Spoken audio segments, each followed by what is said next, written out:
Meu filho me trancou num asilo dizendo que eu estava louca.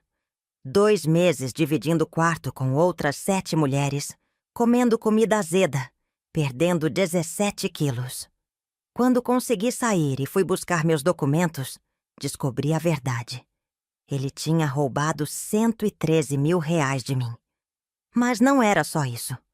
A casa onde ele morava estava no meu nome. E o que eu fiz com essa descoberta mudou a vida de 23 idosos. Meu nome é Marisa. Tenho 66 anos. Sou professora de português aposentada. E esta é a história de como meu próprio filho tentou me enterrar viva. Deixa eu te contar como cheguei até aqui. Era Natal de 2023. Estávamos na casa da minha filha Fernanda, em Santo André. Toda a família reunida. Meus 2 filhos, noras, netos. A mesa estava linda, decorada com toalhas que eu mesma bordei anos atrás. Patrícia, minha nora, chegou atrasada como sempre. Mas dessa vez, ela entrou exibindo uma bolsa que eu reconheci imediatamente. Tinha visto aquela bolsa na vitrine da loja do shopping. 17 mil reais. E no braço dela, relógio novo. E nos pés, sapato que custava mais que minha aposentadoria mensal. Senti algo apertar no peito. Fazia 6 meses que eu pagava 3 mil reais todo mês para ajudar com as despesas da casa. A casa que eu mesma tinha comprado e dado para meu filho Ricardo. 3 mil reais, além de cuidar dos gêmeos todos os dias. Buscar na escola, fazer almoço, fazer lanche, levar no médico. Patrícia, eu disse tentando manter a voz calma. Que bolsa bonita. Deve ter custado caro, né? Ela sorriu. Aquele sorriso. Ah, sogra, foi presentinho do Ricardo. A gente merece se dar uns mimos de vez em quando, né? E o carro novo que vi na garagem outro dia? O silêncio caiu na mesa. Ricardo largou o garfo. Me olhou com uma expressão que eu nunca tinha visto no rosto do meu filho. Mãe, não começa. Não começo o quê, Ricardo? Só estou perguntando. Porque vocês me pediram 3 mil reais no mês passado, dizendo que estavam apertados com as contas, que o cartão estava estourado, que... A senhora está ficando senil, mãe. Só fala besteira e constrange a gente. Não dá mais para aguentar. Ele gritou. Na frente de todos. Na frente dos meus netos. Na frente da minha filha. Senti as pernas falharem. Minha filha Fernanda levantou, tentou acalmar o irmão. Mas eu já estava pegando minha bolsa. Já estava saindo. Ouvi Patrícia dizer baixinho, mas não baixinho o suficiente. Já tá na hora de resolver isso. Ela não vai melhorar. 3 dias depois, eles vieram me buscar. Vou te contar quem eu era antes dessa noite de Natal. Porque para você entender o tamanho da queda, você precisa conhecer a mulher que eu fui. Comecei a dar aulas em 1982. Tinha 23 anos, recém-formada em letras pela USP, cheia de sonhos e planos. Casei com Roberto, meu marido, engenheiro civil, em 1984. Fernanda nasceu em 85. Ricardo, em 87. Roberto era um homem bom, trabalhador. Acordava às 5 da manhã para pegar obra em Guarulhos. Voltava às 8 da noite. Eu dava aulas no período da tarde, então conseguia cuidar das crianças de manhã. À noite, corrigia provas na mesa da cozinha, enquanto Roberto revisava projetos ao meu lado. A gente nunca teve muito, mas teve o suficiente. E teve amor. Muito amor. Fernanda sempre foi estudiosa. Fez enfermagem, se formou, casou com um homem trabalhador igual ao pai. Hoje tem casa própria, 2 filhos, vida estável. Nunca me pediu nada que não fosse conselho. Ricardo era diferente, mais sonhador. Queria ganhar dinheiro rápido. Sempre teve esse lado. Começou faculdade de administração, não terminou. Arrumou emprego como vendedor. Conheceu Patrícia quando ela trabalhava como promotora de eventos. Ela era bonita, muito bonita e esperta. Esperta demais. Quando eles casaram, em 2010, Eu e Roberto demos o que pudemos. 15 mil reais para a festa. Era tudo que tínhamos guardado naquele ano. Ricardo chorou, me abraçou, disse que eu era a melhor mãe do mundo. Os gêmeos nasceram em 2016. Lucas e Laura, meus netos. Deus do céu, como eu amava aquelas crianças. Patrícia voltou a trabalhar 3 meses depois do parto. Não nasci para ficar em casa, sogra, ela dizia. E quem ficou com os bebês? Eu. Aposentadoria? Esqueci que existia. Minha rotina era acordar 5 da manhã, ir para a casa do Ricardo, ficar com os gêmeos o dia inteiro, trocar fralda, dar mamadeira, fazer papinha, cantar para dormir. Voltava para casa 9 da noite. Roberto reclamava. Marisa, você já criou seus filhos. Agora é hora de você descansar, viver para você. Mas como eu ia descansar? Eram meus netos. Meu filho precisava de mim. Em 2017, Roberto descobriu o câncer. Pâncreas. Os médicos deram 6 meses. Ele lutou 1 ano e meio. Morreu em agosto de 2018. Fiquei sozinha. 60 anos. Viúva. Professora aposentada com pensão do Roberto. Somando tudo, R$6.500 por mês. Boa aposentadoria. Resultado de 35 anos trabalhando. Eu. 40 anos ele. 1 mês antes de Roberto morrer, minha mãe, Dona Conceição, faleceu. Tinha 93 anos. Deixou herança dividida entre mim e minha irmã. R$400 mil para cada. Eu chorei tanto. Perdi minha mãe. Perdi meu marido. Fiquei com dinheiro que eu não queria. Eu queria era eles de volta. Ricardo apareceu em casa 2 semanas depois do enterro do pai. Sentou na sala. Aquela sala onde Roberto gostava de assistir jornal. Onde a gente tomava café domingo de manhã. Mãe, eu e Patrícia estamos querendo comprar uma casa maior. Os gêmeos estão crescendo, o apartamento está pequeno. Mas a gente não consegue financiamento bom. Olhei para o meu filho. Vi Roberto nele. O mesmo jeito de coçar a nuca quando estava nervoso. Quanto você precisa? Na verdade... Ele respirou fundo. Achamos uma casa perfeita em São Bernardo. 380 mil. Se a senhora pudesse comprar à vista, a gente economizaria muito com juros. E aí, futuramente, quando a senhora... Bem, quando não estiver mais aqui, a casa já fica para mim na partilha. Meu coração apertou. Mas era meu filho, pai dos meus netos, e eu tinha o dinheiro da herança da minha mãe. Dona Conceição sempre dizia, dinheiro é para ajudar família. Vamos ver a casa, eu disse. Em março de 2018, comprei a casa. 380 mil à vista. Dinheiro da herança da minha mãe. Coloquei em meu nome porque o vendedor queria negócio rápido, à vista, sem financiamento. Ricardo disse que depois a gente transferia. É só burocracia, mãe. Depois a gente resolve. Eles se mudaram em abril. Casa linda. 3 quartos, quintal, garagem para 2 carros. Ricardo me abraçou no dia da mudança. Obrigado, mãe. A senhora é a melhor mãe do mundo. E eu fiquei na minha casa, sozinha, viúva, com saudade de Roberto em cada cômodo. Mas pelo menos meu filho estava bem. Meus netos tinham casa boa, quintal para brincar. Isso me dava conforto. Em 2020 veio a pandemia. Fernanda, que trabalhava no hospital, mal podia visitar. Ricardo me ligava todo dia. Mãe, como a senhora está? Está precisando de alguma coisa?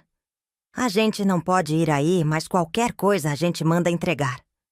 Passei 2 anos quase sem ver ninguém. Televisão, livros, solidão. Quando acabou, em 2022, eu estava diferente. Mais frágil, mais sozinha, com medo de tudo. Ricardo e Patrícia apareceram em março daquele ano. Mãe, a gente estava pensando.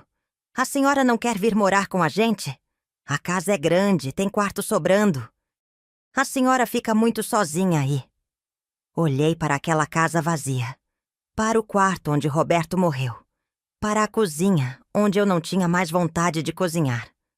Tem certeza? Não vou atrapalhar? Que atrapalhar o quê, mãe? A senhora é a dona da casa. Ricardo sorriu. Em abril de 2023, me mudei para lá. Levei minhas roupas, meus livros, meus álbuns de fotografia, a cristaleira que foi da minha mãe, algumas coisas de Roberto. Deixa essas tranqueiras aí, sogra. Não tem espaço para tudo aqui. Patrícia disse quando viu a cristaleira.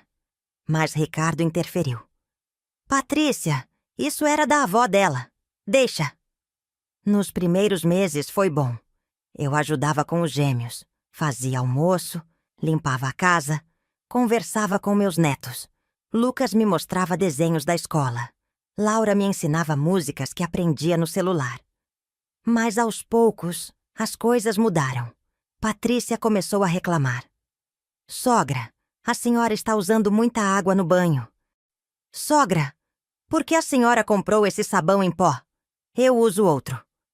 Sogra, não põe sal demais na comida, a gente não gosta. Ricardo não falava nada. Chegava cansado do trabalho. Jantava em silêncio. Ia para o quarto. Em outubro de 2023, Patrícia me chamou na cozinha. Sogra, a gente está meio apertado esse mês. A senhora não poderia ajudar com uns 3.000? É só até a gente se organizar. 3.000 reais. Metade da minha aposentadoria. Mas Ricardo não está trabalhando? Está, mas as contas estão pesadas. E a senhora mora aqui, né?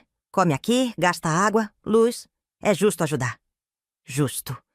A palavra doeu. Mas ela tinha razão. Eu morava lá. Consumia. Era justo. Tudo bem, eu ajudo. Naquele mês, ajudei. No próximo, ela pediu de novo. E no outro. E no outro.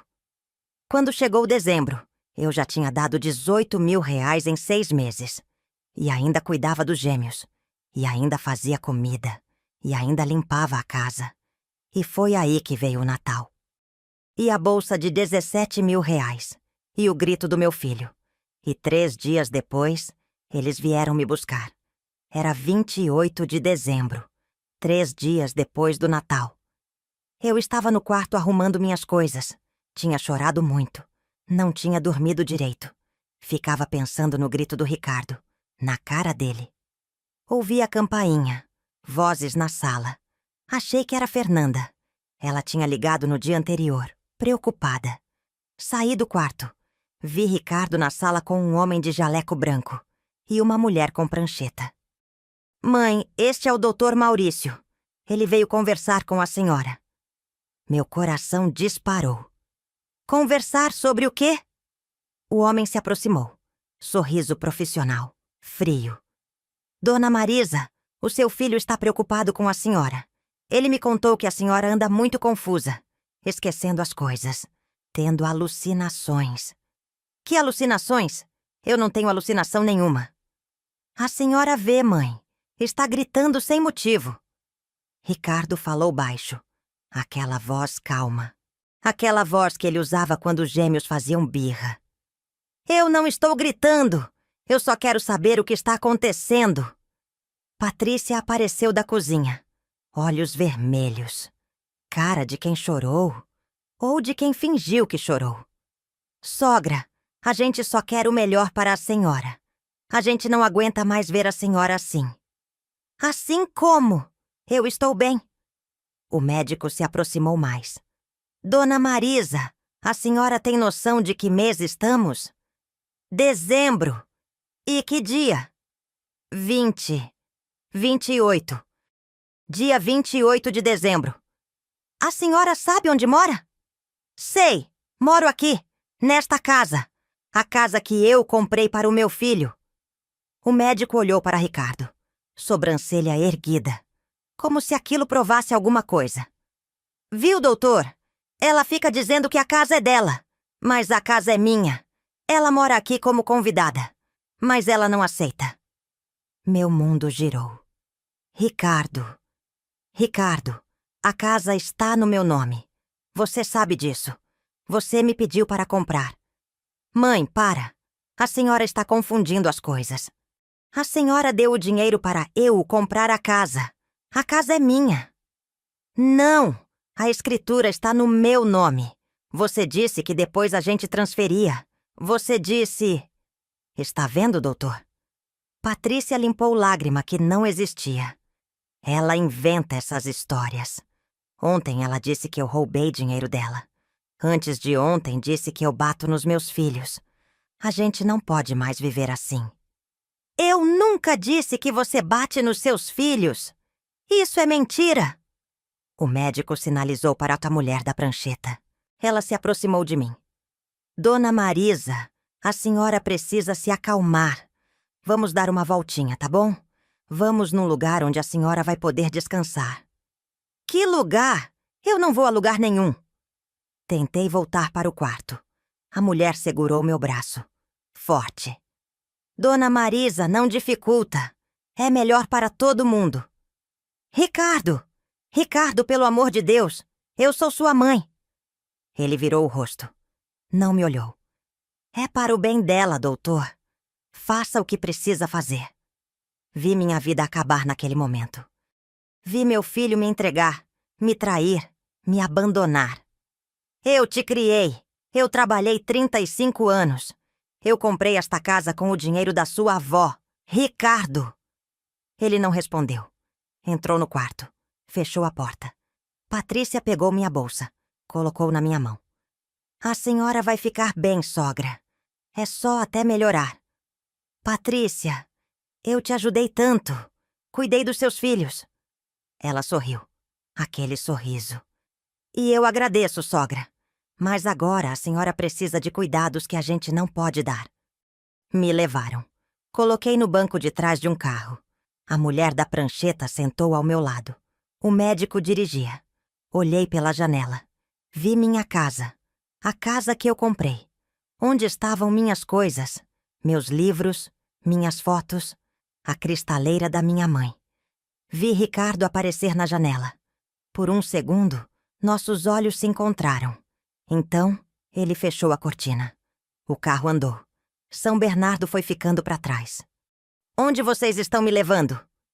Para um lugar onde a senhora vai ter todo o cuidado que precisa, Dona Marisa. Dirigimos 40 minutos. Entramos em Guarulhos. Ruas que eu não conhecia. Bairro pobre, casas amontoadas. Paramos na frente de um prédio velho. 3 andares. Pintura descascada. Grade na janela. Uma placa na frente. Lar Esperança do Idoso. Instituição beneficente. Não, não. Isso é um asilo. Vocês estão me colocando num asilo.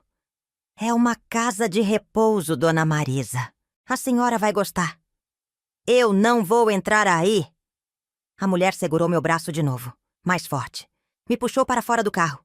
Uma funcionária apareceu na porta. Gorda, cara cansada, uniforme sujo. É ela? É, Dona Marisa. 66 anos. Demência senil. Agressividade. Delírios. Eu não tenho demência. Meu filho está fazendo isso porque quer roubar minha aposentadoria. A funcionária suspirou. Sempre dizem a mesma coisa. Vamos, querida. Seu quarto é no 2º andar. Me arrastaram para dentro. Cheiro de urina, de mofo, de comida velha. Paredes sujas, chão quebrado. Subimos escada. 2º andar. Corredor comprido. Portas abertas. Vi velhos sentados em cadeiras, olhando para o nada, babando. Aqui! A funcionária abriu uma porta. Quarto pequeno. 4 beliches. 8 camas. 7 mulheres lá dentro.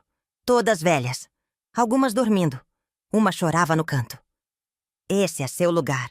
Cama da esquerda embaixo. Olhei. Colchão fino. Lençol sujo. Travesseiro amarelado. Eu não vou ficar aqui. Vai sim, querida. É seu novo lar. Ela saiu. Trancou a porta por fora. Ouvi a chave girar. Sentei na cama. Tremendo. Não era pesadelo. Era real. Meu filho tinha me trancado num asilo. Os primeiros dias foram um borrão de dor. Acordava de madrugada. Olhava para o teto rachado. Ouvia ronco das outras mulheres. Choro. Gemido. O cheiro nunca melhorava. Pensei que era pesadelo, que ia acordar na minha casa, na minha cama, que Roberto ia estar ao meu lado. Mas Roberto estava morto há 5 anos. E eu estava ali. A rotina era sempre igual. 6 da manhã, a funcionária gorda batia na porta. Vamos, hora de levantar. Fila para o banheiro. 4 banheiros para 40 pessoas. Algumas mulheres se mijavam antes de chegar lá. Ninguém limpava direito. Café da manhã no refeitório. Pão duro. Café ralo. Margarina rançosa. Eu tentava comer. Não conseguia engolir. Depois, nada. Sentar na cadeira da sala. Televisão ligada o tempo todo. Programa de auditório. Novela. Jornal. Eu nem via. Só olhava para essa parede. Pensei em ligar para Fernanda. Pedi para usar telefone. Só pode segunda, quarta e sexta, querida. E só 5 minutos. Esperei até segunda. 30 de dezembro. 2 dias ali dentro. Liguei. Caiu na caixa postal. Tentei de novo. Nada. Acabou o seu tempo, vó. Próxima. Voltei para esta cadeira. As outras mulheres não falavam muito. Dona Aparecida, 72 anos, ficava cantando música antiga. Sempre a mesma. Dona Josefa, 80, perguntava onde estava o filho dela. Toda hora. Cadê o Paulo? Cadê meu menino? Paulo não vinha há 3 anos. Outra interna me contou. Eu não chorava. Não conseguia. Era como se tivesse uma pedra no meu peito. Pesada. Sufocando. À noite, deitada naquela cama, pensava. Como foi que cheguei aqui? O que eu fiz de errado? Criei meus filhos. Trabalhei a vida inteira. Fui boa esposa, boa mãe, boa avó. E meu filho me jogou aqui, como um lixo, como uma coisa velha que não serve mais. Na primeira semana de janeiro, começaram os remédios. Enfermeira aparecia 3 vezes por dia com bandeja cheia de comprimidos. Abre a boca, vó! Que remédio é esse? Para a senhora ficar calminha. Eu não preciso de calmante. Eu preciso sair daqui. Abre a boca, senão eu chamo a Vera. Vera era a funcionária gorda. E ela era violenta. Vi ela dar tapa na cara de Dona Aparecida porque ela se recusou a tomar banho. Tomei o remédio. Ficava zonza. Dormia o dia inteiro. Acordava e não sabia que hora era. Que dia era? Tentei ligar para Fernanda de novo. Caixa postal, de novo. E de novo. Onde estava minha filha? Por que ela não atendia? No meio de janeiro, adoeci. Febre, tosse, dor no peito. Enfermeira, estou com muita dor. É normal, vó. Está frio. Não é normal. Eu preciso de médico. Médico vem só mês que vem. A febre subiu. Eu tremia, suava, tossia até doer as costelas. Dona Carmen, que dormia na cama de cima, morreu de pneumonia 15 dias antes. Ninguém levou ela para o hospital. Só deram remédio. Quando perceberam que ela estava morta, já estava roxa. Pensei, vou morrer aqui, nesse quarto sujo, com cheiro de mijo, longe dos meus netos, longe de Fernanda. E Ricardo nem vai saber. Ou pior, vai saber e não vai ligar. Perdi peso. Muita peso. Minha calça ficou larga. Meu rosto ficou cavado. Vi a minha imagem no espelho do banheiro. Não me reconhecia. Quem era aquela mulher? 66 anos. Professora aposentada. 35 anos trabalhando. Formada pela USP. Criou 2 filhos. Cuidou do marido doente. Cuidou dos netos. E agora? Presa num asilo. Tomando remédio que me deixava idiota. Comendo comida podre. Perdendo dentes porque não tinha escova direito. Perdendo dignidade porque tinha que fazer fila para usar privada. Não era vida. Era agonia. Uma noite em fevereiro, acordei tossindo sangue. Manchou o lençol. Manchou meu pijama. Levantei.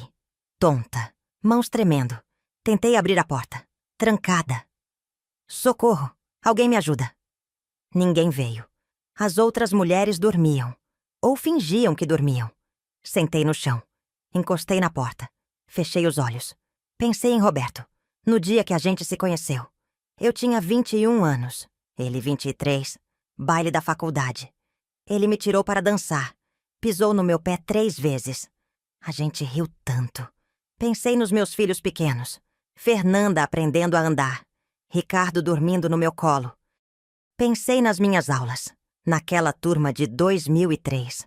Alunos difíceis. Mas eu consegui. Fiz eles lerem Machado de Assis. Fiz eles entenderem. Chorei quando um deles passou no vestibular. Eu não era lixo.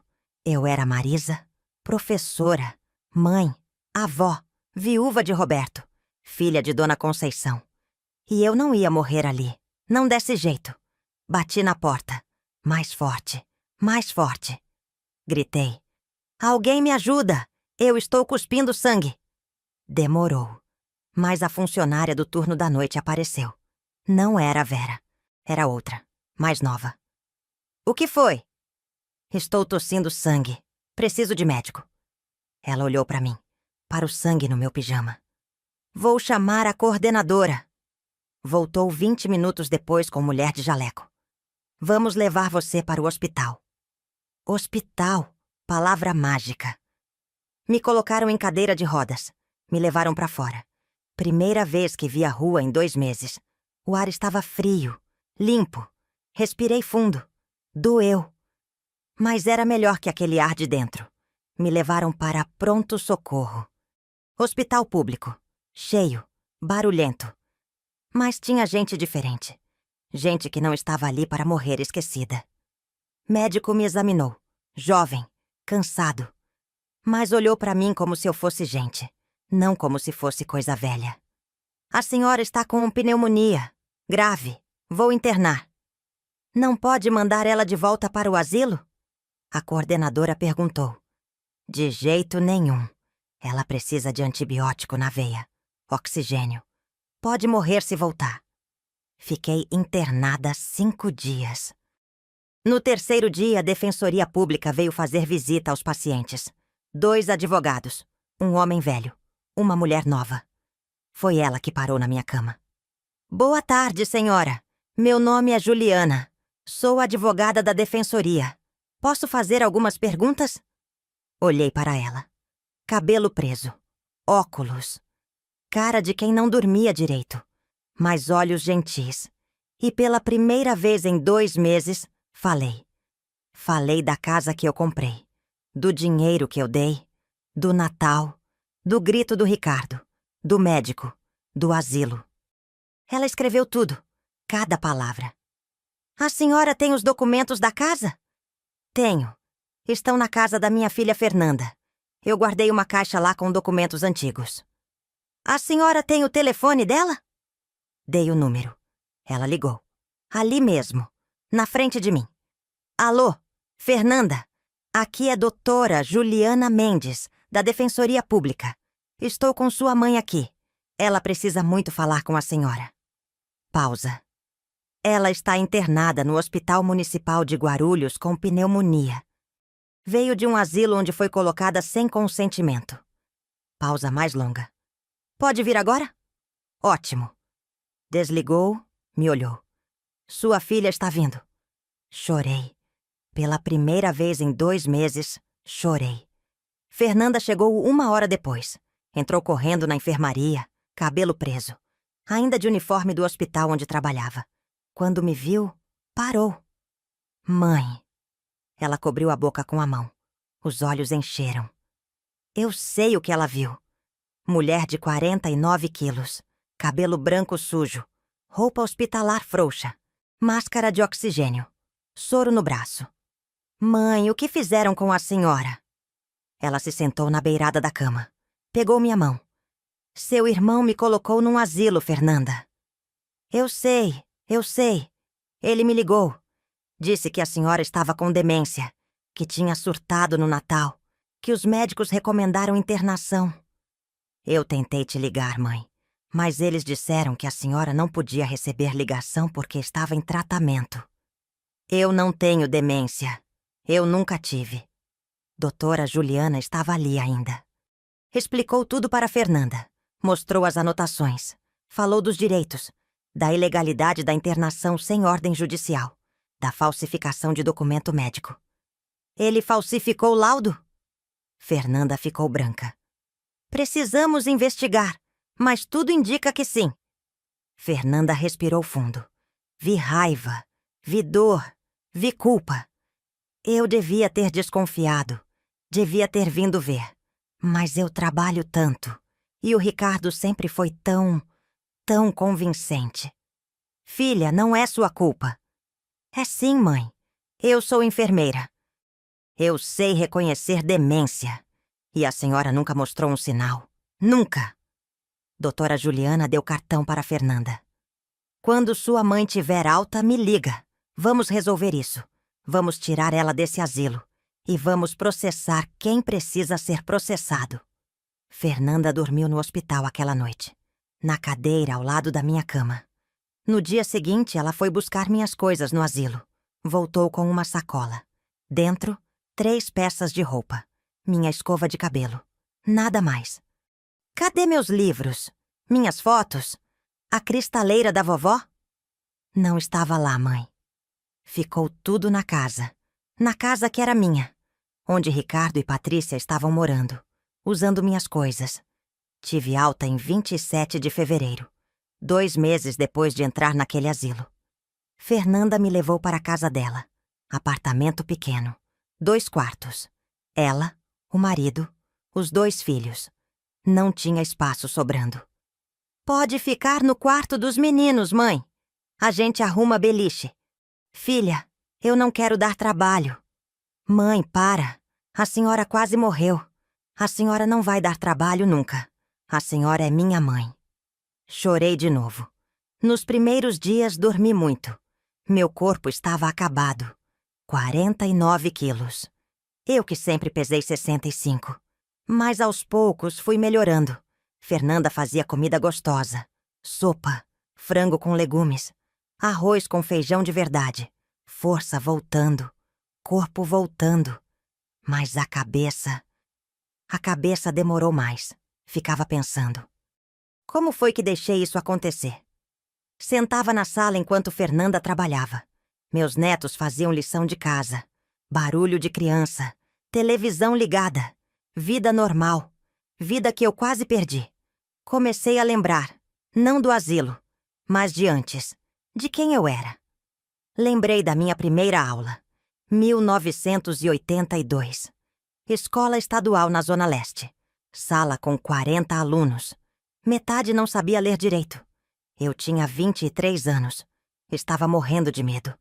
Mas entrei. Escrevi meu nome na lousa. Professora Marisa. E falei: vocês vão aprender a amar português. Eu prometo. Cumpri. Lembrei de 2003. Turma difícil. Alunos de periferia. Muitos com pai preso. Mãe trabalhando 3 turnos. Futuro incerto. Levei livro de Machado de Assis. Dom Casmurro. Professora, que língua é essa? Ninguém fala assim. É português de verdade. E vocês vão entender. Ensinei. Expliquei. Fiz eles lerem em voz alta. Discutir, debater se Capitu traiu ou não. No fim do ano, 3 alunos passaram em universidade pública.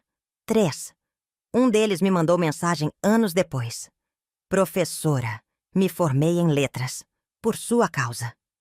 Essa era eu. Não era a velha confusa do asilo. Não era a mulher que aceitava ser tratada como peso morto. Era Marisa. Professora, mulher que ensinou 1000 alunos a ler, a pensar, a questionar. E se eu ensinei 1000 pessoas a terem voz, por que eu perdi a minha? Em março, doutora Juliana me chamou no escritório da defensoria. Fernanda foi comigo. Dona Marisa, consegui cópia do laudo que seu filho usou para internar a senhora. É falso.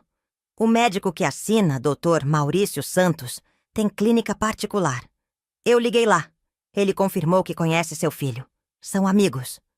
Senti asco. Eles combinaram. Sim, e tem mais. Consegui ordem judicial para acessar movimentação da sua conta bancária. Dona Marisa. Ela me olhou. Nos últimos 4 meses foram sacados 113 mil reais da sua conta. O mundo girou. 113 mil? Sua aposentadoria. FGTS que a senhora resgatou em novembro. Tudo. Eles usaram a procuração que a senhora assinou.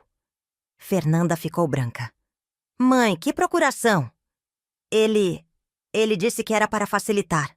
Para pagar conta de luz, água. Eu assinei em outubro. E ele usou para roubar da senhora. Doutora Juliana disse. Isso é apropriação indébita de idoso. Crime federal. Eu já preparei a petição para revogar a procuração e abrir processo criminal. 113 mil reais. 4 meses. Trabalhei 35 anos para ter essa aposentadoria. Roberto trabalhou 40. A gente juntou, economizou, planejou. E meu filho roubou. Se essa parte também te apertou o peito, me conta nos comentários. Às vezes a gente só precisa saber que não está sozinha. E se quiser me acompanhar até o fim dessa história, fica aqui comigo. Ainda vem coisa forte pela frente. Tem como recuperar? Perguntei. Vamos tentar. Mas primeiro, precisamos resolver a questão da casa. Que questão? A senhora disse que comprou a casa em 2018. A escritura está em seu nome? Está. Mas como eu provo? Os documentos estão lá, na casa. Fernanda se mexeu na cadeira. Mãe, lembra daquela caixa que a senhora deixou lá em casa? Com documentos antigos? Lembro. Eu fui buscar ela antes da senhora se mudar. Está guardada no armário do meu quarto. Doutora Juliana se animou. Pode trazer essa caixa aqui? No dia seguinte, Fernanda trouxe. Caixa de papelão velha. Cheiro de mofo.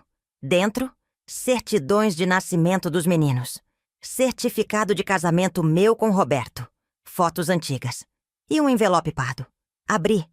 Mãos tremendo. Escritura. Casa na Rua das Acácias, número 342, São Bernardo do Campo. Comprada em 23 de março de 2018 por 380 mil reais. Compradora. Marisa da Silva. Estava no meu nome. Olhei para a doutora Juliana. Ela sorriu. Dona Marisa, a casa é sua. Legalmente. Seu filho está morando em imóvel que não pertence a ele. O que eu faço? A senhora pode retomar a posse. Judicialmente. Ou extrajudicialmente. Qual a diferença? Judicial demora. Meses. Talvez ano. Extrajudicial é rápido. A senhora aparece lá com o oficial de justiça. Muda a fechadura.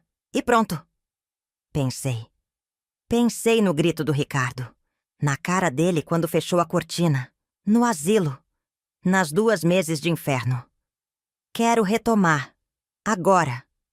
Doutora Juliana sorriu mais. Vamos fazer isso. 8 de maio de 2024. Terça-feira. 9 da manhã. Eu, doutora Juliana, oficial de justiça, serralheiro. Parados na frente da casa. Minha casa. Rua das Acácias, 342. Bati na porta. Ricardo abriu. De bermuda, sem camisa, cabelo bagunçado, olhos inchados de sono. Quando me viu, empalideceu. Mãe! Oi, Ricardo.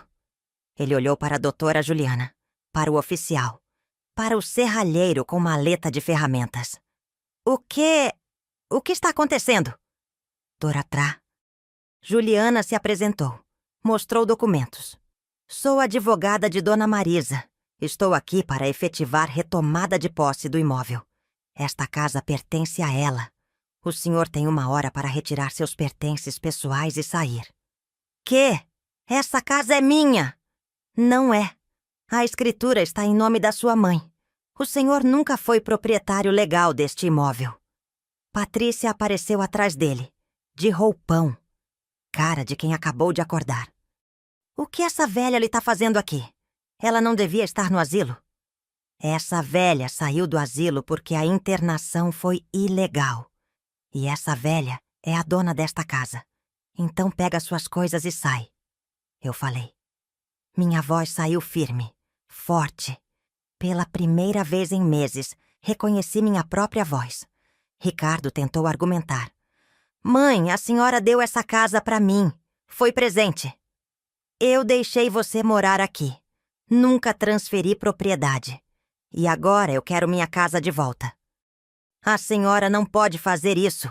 A gente mora aqui. Os meninos estão na escola aqui. Você devia ter pensado nisso antes de me trancar no asilo. Patrícia gritou. Chorou. Disse que eu era desumana, que era vingativa, que eles não tinham para onde ir. Vocês têm 113 mil reais que roubaram de mim. Dá para alugar um lugar por um tempo. A gente não roubou nada. Esse dinheiro era para despesas da casa. Doutora Juliana sorriu. Daquele jeito gelado. Temos extrato bancário provando cada saque. Inclusive os 42 mil do FGTS da Dona Marisa, que foram usados para comprar carro em nome da senhora. Patrícia. Querida. Patrícia ficou muda. Oficial de justiça deu prazo. 1 hora. Eles entraram. Eu entrei também. Era minha casa. Mas quase não reconheci. Parede da sala pintada de cinza escuro. A cristaleira da minha mãe? Não estava mais ali.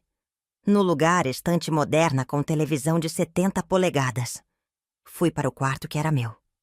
Onde eu morei de abril a dezembro de 2023. Estava vazio. Completamente vazio. Nem cama, nem guarda-roupa. Cadê minhas coisas? Silêncio. Cadê minhas coisas? Patrícia da sala. A gente doou. A senhora não ia voltar mesmo. Doaram. Meus livros, minhas roupas, minhas fotos, a cristaleira de Dona Conceição. Tudo. Senti vontade de gritar, de chorar, de quebrar tudo. Mas não fiz. Respirei fundo. Olhei para aquele quarto vazio. Podia comprar coisas novas. Podia recomeçar. Mas não podia recuperar as fotos, os álbuns, as lembranças. Eles destruíram minha história. Vocês vão pagar por isso. Falei baixo. Mas eles ouviram. 1 hora depois eles saíram. Patrícia chorando. Ricardo com cara fechada, carregando malas. Os gêmeos confusos. Lucas me olhou. Vó, por que a gente está saindo? Pergunta para seu pai. Ricardo não respondeu. Colocou as crianças no carro. Entrou. Foi embora. Serralheiro trocou as fechaduras. Todas. Porta da frente. Porta da cozinha. Portão da garagem. Me deu as chaves novas. 3 chaves douradas. Ainda cheirando a metal novo. Segurei. Pezinhas na palma da mão. Chaves da minha casa. Doutora Juliana foi embora. Oficial de justiça também. Fiquei sozinha. Andei pela casa. Devagar. Tocando as paredes. As portas. Cozinha. Lembrança de fazer almoço para os gêmeos. Bolo de cenoura que Lucas adorava. Sala. Lembrança de Natal de 2023. A última vez que estive aqui antes do asilo. Quarto principal. Onde Ricardo e Patrícia dormiam. Entrei. Cama king size. Guarda-roupa espelhado. Banheiro com hidromassagem. Tudo comprado com meu dinheiro. Abri guarda-roupa. Roupas ainda lá. Patrícia não levou tudo. Deixou metade. Olhei. Vestidos caros. Bolsas. Sapatos. A bolsa de 17 mil estava lá. Peguei. Pesei na mão. 17 mil reais. Enquanto eu comia pão duro no asilo. Levei para a sala. Coloquei no sofá. Sentei do lado. Olhei para aquela casa. Vazia de afeto. Cheia de mentira. Mas era minha. Ninguém ia tirar de mim de novo. Liguei para Fernanda. Filha, consegui. A casa está no meu nome de novo. Ela chorou de alívio. Graças a Deus, mãe. Graças a Deus. Fiquei ali mais 1 hora. Sozinha. Quieta. Pensei em quantas mulheres estavam passando pelo que eu passei. Quantas mães trancadas em asilos enquanto filhos gastavam a aposentadoria. Quantas avós roubadas, abandonadas, esquecidas. Lembrei das mulheres do asilo. Dona Aparecida, Dona Josefa, Dona Carmen que morreu sozinha. Ninguém lutou por elas. Mas alguém lutou por mim. Doutora Juliana. Fernanda. E se eu pudesse fazer isso por outras? Guardei o pensamento. Ainda não era hora. Primeiro, tinha que resolver Ricardo. E Patrícia.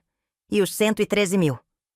Doutora Juliana disse que ia entrar com processo criminal. Apropriação indébita de idoso. Falsificação de documento. Cárcere privado. Penas de 2 a 8 anos. Cada crime. Meu filho podia ir preso. Parte de mim queria isso. Queria justiça. Vingança. Mas outra parte lembrava do menino de 5 anos. Do Ricardo que chorava quando perdia brinquedo. Do adolescente inseguro. Do jovem que me abraçou no dia do casamento. Onde foi que eu perdi meu filho? Ou ele sempre foi assim e eu nunca quis ver? Fechei os olhos.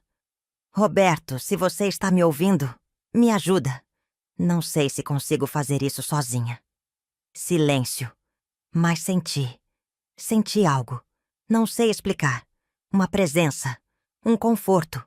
Roberto sempre dizia: Marisa, você é mais forte do que imagina. Confia em você. Abri os olhos. Tinha razão. Eu era forte. Sobrevivi ao asilo, à pneumonia, à traição. E ia sobreviver ao resto também. Mas não sozinha. Dessa vez, ia ter ajuda. Liguei para a doutora Juliana. Quero conversar sobre o processo. Quero cada centavo de volta. E quero que eles respondam criminalmente. Vamos fazer isso, dona Marisa. Pode deixar comigo. No dia seguinte, voltei para a casa. Dessa vez com Fernanda e os meninos. Eles me ajudaram a limpar. Tirar rastro de Ricardo e Patrícia. Lavar, arrumar.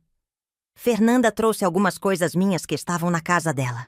Roupas, escova, livros que ela tinha salvado. Não é muito, mãe. Mas é um começo. É mais do que eu tinha ontem. Fiquei na casa aquela noite. Primeira noite. Sozinha. Silêncio diferente.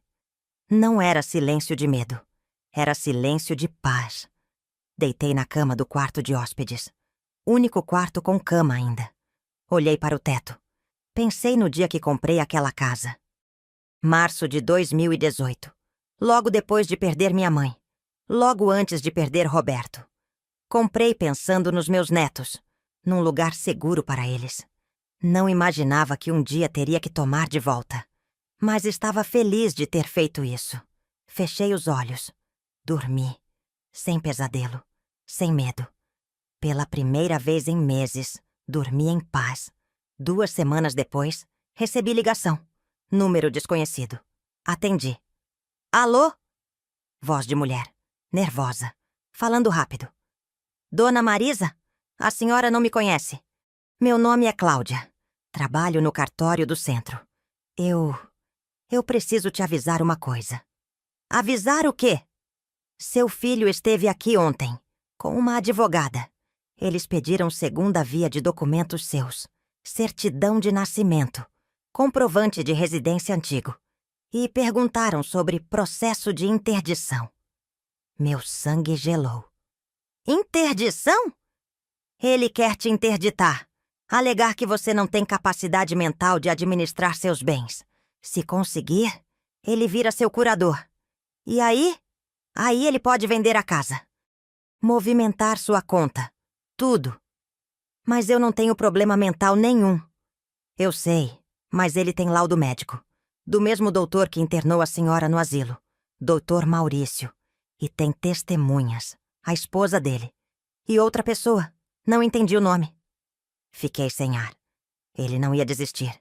Não ia aceitar. Ia tentar de novo. Obrigada por me avisar. De nada. Eu passei por coisa parecida com minha mãe. Sei como é. Boa sorte. Desliguei. Mãos tremendo. Liguei para a doutora Juliana. Expliquei tudo. Calma, dona Marisa. Vamos agir rápido. Vou pedir liminar impedindo qualquer tentativa de interdição, até perícia médica independente. E vou acelerar o processo criminal. Esse médico vai perder o registro. Garanto. Mas e se o juiz acreditar nele? E se... Dona Marisa, respira. A senhora está lúcida. Está bem. Qualquer psiquiatra sério vai atestar isso. Confia em mim. Tentei confiar, mas o medo estava ali, crescendo. E se eu perdesse tudo de novo? E se Ricardo conseguisse me interditar? E se eu voltasse para o asilo? Passei dias sem dormir, sem comer direito, olhando para a porta, esperando o oficial de justiça chegar, com ordem de interdição. Fernanda dormiu comigo algumas noites. Mãe, não vai acontecer nada. A senhora está bem. Qualquer médico vai ver isso. Mas eles já falsificaram laudo uma vez. Podem falsificar de novo. Dessa vez é diferente. Dessa vez a senhora tem advogada. Tem provas. Tem meu testemunho. E meu testemunho vale. Eu sou enfermeira. Isso me acalmou um pouco. Em junho, fui convocada para a perícia psiquiátrica. Primeira de 3. Cheguei no consultório suando frio. E se eu errasse alguma pergunta? E se o médico achasse que eu estava confusa? Doutora era mulher de uns 50 anos. Séria, mas não fria. Dona Marisa, vou fazer algumas perguntas. Pode ficar tranquila. É só para avaliar suas capacidades cognitivas. Ela perguntou tudo. Nome completo. Data de nascimento. Onde morava. Nome dos filhos. Profissão. O que eu fiz na vida. Contei. Sobre dar aulas. Sobre criar os filhos. Sobre Roberto. Sobre o asilo. Sobre tudo. Ela escrevia. De vez em quando olhava para mim, como se estivesse procurando sinal de confusão. De mentira. A senhora sabe por que está aqui? Sei. Meu filho quer me interditar. Quer provar que sou louca para ficar com minha casa e meu dinheiro. E a senhora acha que é louca? Não. Eu sei exatamente quem sou. O que eu quero e o que eu não vou aceitar nunca mais. Ela sorriu. Pequeno, mas sorriu. Fiz mais 2 perícias. Julho, agosto. Médicos diferentes. Mesmas perguntas. Em setembro, doutora Juliana me ligou. Dona Marisa, chegaram os laudos. Os 3, unânimes. A senhora tem plena capacidade mental. Nenhum sinal de demência, confusão ou comprometimento cognitivo. E mais, o laudo do Dr. Maurício foi oficialmente classificado como fraudulento. Ele está sendo processado pelo Conselho Regional de Medicina. Chorei. De alívio, de raiva, de cansaço. E agora? Agora a gente vai para a fase final. Processo criminal contra Ricardo e Patrícia. Audiência marcada para outubro. E eu vou pedir indenização, danos morais, danos materiais, tudo. Outubro chegou. Dia 23, audiência. Fui com Fernanda, doutora Juliana, e uma sensação no peito que eu não sentia há anos. Coragem. Entramos no fórum. Sala pequena, mesa comprida, juíza no centro. Promotor do lado, escrevente anotando tudo. Ricardo e Patrícia do outro lado, com advogado particular, roupa social, cara séria. Ricardo não olhou para mim. Patrícia sim. Aquele olhar, de ódio, de desprezo. Juíza começou.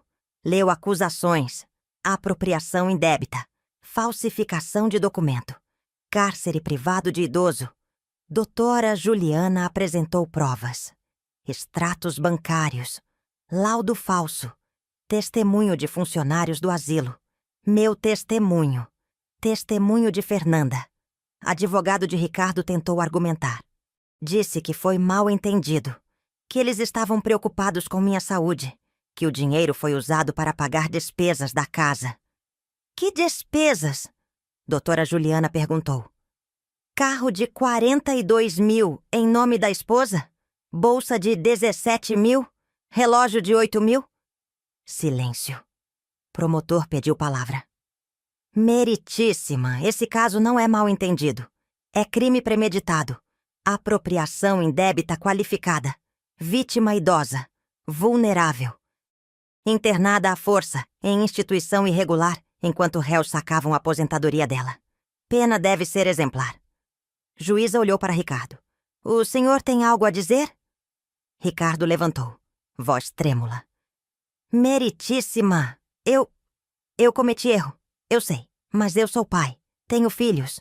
Eu não... O senhor internou sua mãe em asilo precário. Falsificou o laudo médico. Roubou 113 mil reais dela, enquanto ela perdia 17 quilos, enquanto ela tinha pneumonia não tratada. E o senhor está preocupado com seus filhos? Ele calou. Juíza continuou. Vou dar sentença na semana que vem. Pode se retirar. Saímos. Eu, Fernanda, doutora Juliana. Esperamos do lado de fora. Ricardo passou por mim. Parou. Mãe. Olhei para ele. Meu filho. Homem de 38 anos. Pai dos meus netos. Criminoso. O quê? Eu sinto muito. Sente muito? Sente muito? Você me trancou num asilo, Ricardo. Você roubou de mim. Você me humilhou. E agora sente muito? Eu não queria que chegasse nisso.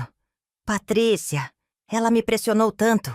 Ela disse que a senhora estava virando um peso, que a gente precisava resolver. Eu fui fraco. Eu sei. Não bota a culpa na sua esposa. Você escolheu. Toda vez. Você escolheu ela, o dinheiro, o conforto, e não escolheu sua mãe. Lágrimas descendo no rosto dele. Eu sei, e eu vou pagar, mas algum dia você pode me perdoar? Olhei para ele, realmente olhei. Vi o menino de 5 anos, o adolescente inseguro, o homem que chorou no casamento. Mas vi também o homem que fechou cortina, que me abandonou, que me deixou morrer. Perdão não apaga consequências, Ricardo. Você vai ter que reconstruir sua vida, sua reputação, seu caráter. E isso leva tempo, anos. E mesmo que um dia eu perdoe, nada volta a ser como era. Ele assentiu. Virou. Foi embora. Fernanda pegou minha mão. Mãe, a senhora está bem? Estou. Pela primeira vez em muito tempo, estou. Sentença saiu uma semana depois. Ricardo e Patrícia, condenados. Devolução integral dos 113 mil reais. Mais danos morais de 80 mil reais. Pena de 3 anos em regime aberto para Ricardo. 2 anos para Patrícia. Doutor Maurício. Cassação do registro médico. Indiciamento criminal. Era justiça. Não me deixou feliz. Mas me deixou em paz. Novembro de 2024. Voltei para casa. Minha casa. Agora de verdade. Sem medo de perder. Sem medo de alguém bater na porta e me levar. Fernanda me ajudou a mobiliar. Comprei cama nova, sofá, mesa, algumas plantas. Não comprei televisão grande. Não comprei coisas caras. Comprei coisas que faziam sentido. Estante para livros, escrivaninha, cadeira confortável. Porque eu tinha plano e precisava de espaço para trabalhar. Em dezembro voltei ao fórum. Não por mim, por outras. Conheci 6 mulheres, todas idosas, todas com histórias parecidas. Dona Beatriz, 70 anos, internada pela filha em asilo municipal. Aposentadoria de 3 mil reais sendo sacada há 1 ano. Filha comprou casa com o dinheiro. Dona Sueli, 68, trancada em quarto pela nora, sem poder sair, comendo o resto de comida. Nora controlava a pensão de viuvez. Dona Rosa, 75, abandonada em hospital. Família sumiu. Disseram que ela não tinha ninguém. Mentira. Histórias iguais à minha. Dor igual. Abandono igual. Conversamos, choramos, compartilhamos. E decidimos. Não ia ficar assim. Não com a gente. E não com outras. Procurei doutora Juliana. Quero fazer alguma coisa. Criar grupo, ajudar. Não sei como, mas quero. Ela sorriu. Eu também, dona Marisa. Já estava pensando nisso. Criamos a ONG. Voz Prateada. Defensoria Pública cedeu sala. Pequena, mas suficiente. Começamos em janeiro de 2025. Eu, doutora Juliana, as 6 mulheres, 2 estagiárias de direito, 1 assistente social. Oferecemos orientação jurídica, grupos de apoio. Escuta. Acolhimento. Fizemos parceria com o Ministério Público, com o Conselho do Idoso, com Vigilância Sanitária. Começamos a fiscalizar asilos, visitar, verificar condições. Em 3 semanas, encontramos 4 instituições irregulares, comida estragada, remédio vencido, idosos amarrados em cadeira, sem banho há dias. Denunciamos. Todos. 2 fecharam imediatamente. Outros 2 entraram em interdição. Resgatamos 23 idosos. 23. Alguns voltaram para a família. Outros foram para instituições regulares. 3 vieram morar comigo temporariamente até achar lugar melhor. Minha casa virou abrigo, virou lar, virou esperança. Fernanda vinha todo fim de semana, trazia comida, ajudava a cuidar. Mãe, a senhora virou heroína. Não sou heroína. Só sou mulher que sabe o que é sofrer e não quer que outras sofram. Mas teve momento difícil. Em fevereiro, Ricardo apareceu. Toquei campainha. Olhei pelo visor. Era ele. Abri. Ele estava diferente. Magro. Barba por fazer. Olheira funda. Oi, mãe. O que você quer? Eu queria conversar. Sobre tudo. Sobre o que eu fiz. Sobre como consertar. Pensei em fechar porta. Mandar ele embora. Mas não fiz. Entra. Ele entrou. Olhou para a casa. Para os móveis simples. Para as fotos novas na parede. Foto minha com Fernanda. Com os netos. Com o grupo da ONG. A casa está diferente. Está. Porque agora é realmente minha. Sentamos na sala. Silêncio pesado. Mãe, eu perdi tudo. Patrícia me largou. Levou os meninos. Conseguiu acordo de separação. Fiquei sem os gêmeos. Sem casa. Sem dinheiro. Perdi emprego porque a história vazou. Ninguém quer contratar homem que roubou da própria mãe. Parte de mim sentiu pena. Parte de mim pensou: é o que você merece. E o que você quer de mim? Nada. Não vim pedir nada. Vim dizer que eu entendi. Entendi o tamanho do que eu fiz. E que eu quero mudar. De verdade. Não para a senhora me perdoar, mas para eu conseguir olhar no espelho. Olhei para ele. Procurei mentira, manipulação. Não achei. Só vi cansaço, vergonha, arrependimento real. Ricardo, perdão não apaga consequências. Você destruiu minha confiança, minha segurança, quase destruiu minha vida. Eu posso um dia te perdoar, mas isso não muda o que aconteceu. E não significa que a gente vai voltar a ser mãe e filho como antes. Porque não vai. Nunca mais. Ele chorou. De verdade dessa vez. Eu sei. Mas se um dia você precisar de algo, se um dia eu puder fazer alguma coisa para reparar, mesmo que seja pequeno, eu quero tentar. Pensei muito. Tem uma coisa. O quê? A ONG que eu criei. A gente precisa de voluntários. Pessoas para visitar asilos, para conversar com idosos, para ajudar em tarefas simples. Não é pagamento. Não é perdão. Mas é começo. Ele olhou para mim, surpreso. A senhora deixaria eu trabalhar com a senhora? Não comigo. Com outras pessoas que passaram pelo que eu passei. Se você realmente quer mudar, começa ajudando quem você prejudicou. Não eu.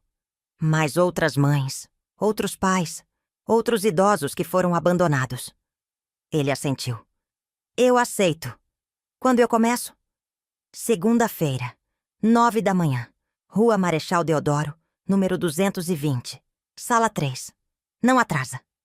Ele levantou. Foi até a porta. Parou. Mãe, obrigado. Não me agradeça. Agradeça se você realmente mudar. Se você realmente fizer diferença. Ele saiu. Fechei a porta. Sentei no sofá. Não sei se fiz certo, mas fiz o que senti que devia. Segunda-feira, Ricardo apareceu. 9 em ponto. Apresentei ele para o grupo. Este é Ricardo. Ele vai ser voluntário. Vai ajudar nas visitas. Dona Beatriz olhou para ele, desconfiada. Ela sabia da história. Todas sabiam. Você foi o filho que internou sua mãe, né? Fui. E agora quer ajudar outros idosos? Quero. Quero tentar consertar o que fiz, mesmo sabendo que nunca vai ser o suficiente. Ela ficou em silêncio. Depois assentiu. Então vamos ver se você presta. Ele prestou. Trabalhou todo dia. Visitou asilos. Conversou com idosos abandonados. Ouviu histórias. Chorou com histórias. Ajudou a resgatar 3 idosos de situação de abuso. Não fez isso por mim. Fez por ele. E pelas vítimas. E aos poucos, eu vi. Meu filho estava mudando. De verdade. Não significa que eu esqueci. Ou que perdoei completamente. Mas significa que eu vi possibilidade. Possibilidade de redenção.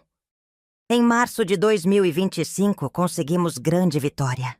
Ministério Público, com nossas denúncias, conseguiu endurecer fiscalização de asilos em toda a região do ABC. 4 instituições fecharam. 15 foram notificadas. 3 donos foram presos. E a Voz Prateada virou referência. Jornal local fez matéria. Televisão veio entrevistar. Sentei na frente da câmera. Cabelo branco preso. Óculos novo. Roupa simples. Dona Marisa, a senhora foi vítima de abandono familiar. Como a senhora transformou dor em ação? Pensei.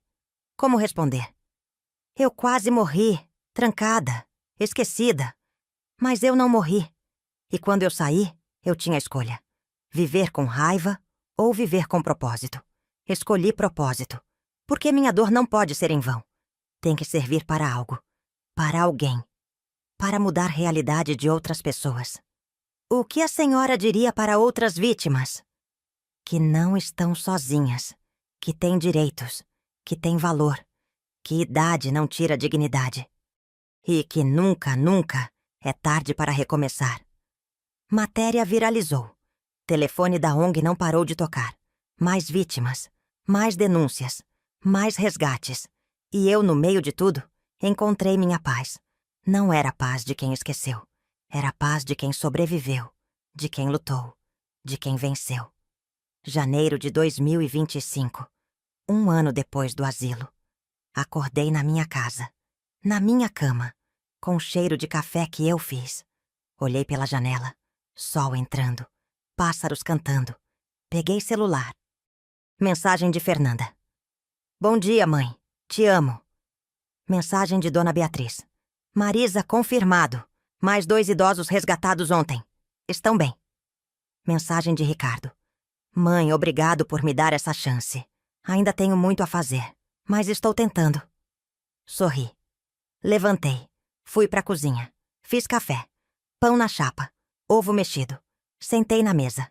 Sozinha. Mas não solitária. Pensei em tudo. No asilo.